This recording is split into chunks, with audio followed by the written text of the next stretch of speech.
আজকে তুই বাড়ির বাইরে বেরোস না, আমি তোকে রিকোয়েস্ট করছি প্লিজ।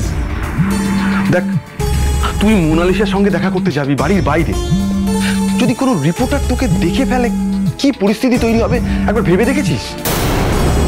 দেখ বৌদি তোর আর কম্পাসের বিয়েটাকে মান্যতা দিতে চাইছে পাবলিকলি, কেন সেটা তো একটু বোঝ। কম্পাস একজন ব্রিলিয়েন্ট স্টুডেন্ট, আমাদের কলেজের টপার। বৌদি এটাকে এনক্যাশ করতে চাইছে আমাদের সকলের ভালোর জন্য, আমাদের কলেজের রেপুটেশনের জন্য। আমি নিজের কথাটা কখন ভাববো বলো তো কাকুমণি? না, আমার তো সাফোকেটিং লাগছে। মা সেটা বুঝতে পারছে না। আচ্ছা ঠিক আছে, তুই কালকে যা, আজকের দিনটা ছেড়ে দে, রিসেপশনটা হয়ে যা, কাল তোর যেখানে খুশি সেখানে তুই যাস, আমি তোকে আটকাবো না, ঠিক আছে?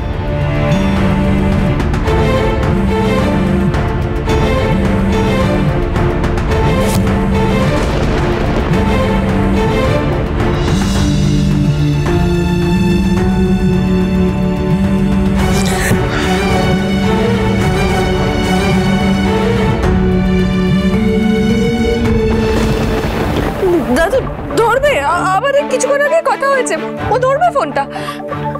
রিহান প্লিজ পিক আপ,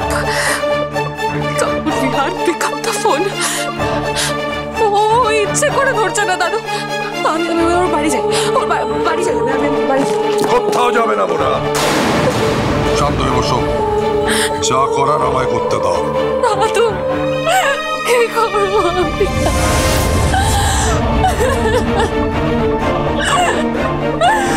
তুমি কার লেজে পা দিয়েছো এখনো রিয়েলাইজ করনি কম্পাস। আমার পেছনে যারাই লেগেছে তাদের রাস্তার ভিখিরি করে ছেড়েছি, তোমাকেও আমি ছাড়বো না। তোমার ভুলের মাসুল তোমাকেই গুনতে হবে।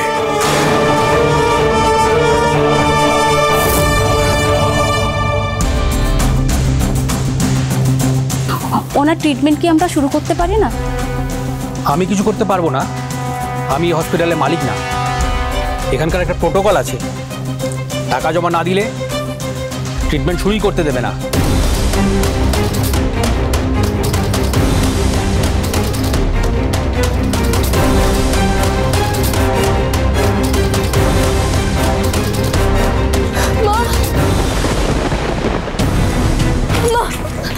মা আমি চলে এসেছি মা, আর কিচ্ছু হবে না তোমার। দেখো ডাক্তারবাবু আমি এখানে অনেক গয়না এনেছি মায়ের, আপনি এগুলো দিয়ে মায়ের ট্রিটমেন্টটা প্লিজ শুরু করুন। আমি কথা দিচ্ছি এগুলো বিক্রি করে আপনাদের সব টাকা দিয়ে দেবো। টাকাটা তো আপনাকে এখনই দিতে হবে, নাহলে ট্রিটমেন্ট শুরুই করা সম্ভব নয়। এই তো এই গয়নাগুলো জমা করছি তো আমি। আমরা এই গয়নাগুলো নিয়ে কি করব? এরকম হয় না, এসব নিয়ে আমরা কিছু করতে পারবো না। তাহলে কি আমার মায়ের চিকিৎসা হবে না? আমার হাত পা বাঁধা, আপনি বরং তাড়াতাড়ি যান, আমাদের মেডিকেল অফিসারের সাথে কথা বলুন, ওনাকে জিজ্ঞেস করুন এভাবে সম্ভব কিনা। তবে আমার মনে হয় গয়না জমা রেখে হসপিটালে কোনো কাজ হয় না, আপনাকে টাকা জমা করতে হবে। এগুলো কেউ নিয়ে আসে এইভাবে? গয়নাগুলো তো বিক্রি করতে হতো। বিক্রি? কোথায় বিক্রি করতে? কেন, সোনার দোকানে বিক্রি করতে? কম্পাস সোম থেকে রবি প্রতিদিন সন্ধ্যে ৬টায় স্টার জলসায় ও জিও হটস্টারে।